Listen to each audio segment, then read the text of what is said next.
Jeshi la Polisi Kanda Maalum ya Dar es Salaam linapenda kutoa taarifa kuwa leo tarehe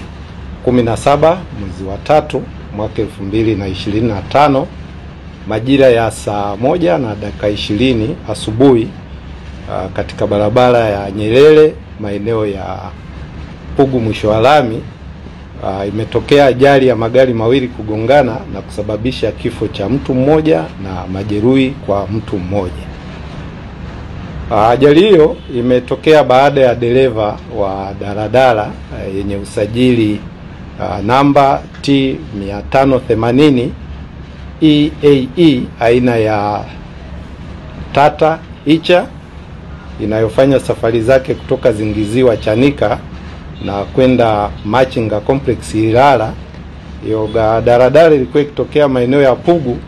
kwenda Gongo la Mboto, iligongana na gari namba T 952 AMD na aina ya Toyota Prado iliyokuwa ikiendeshwa na ofisa wa polisi mwenye namba PF 15950 Superintendent Awadhi Mohamed Chiko ambaye pia ni mkuu wa polisi wilaya ya polisi Chanika, akiwa akitokea eneo la Gongo la Mboto kuelekea Pugu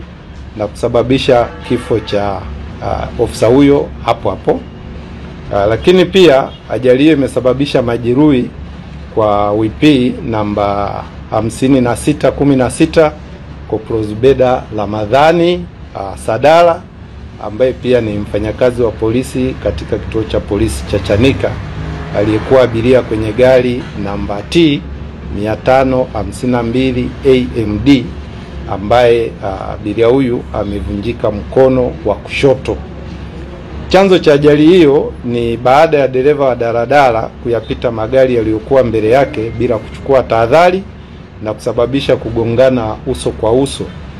Jeshi la polisi linamtafuta dereva wa daladala ambaye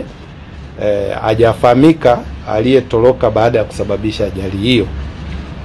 Pia Jeshi la Polisi Kanda Maalum ya Dar es Salaam linakanusha taarifa zilizotolewa na baadhi ya vyombo vya habari hapa nchini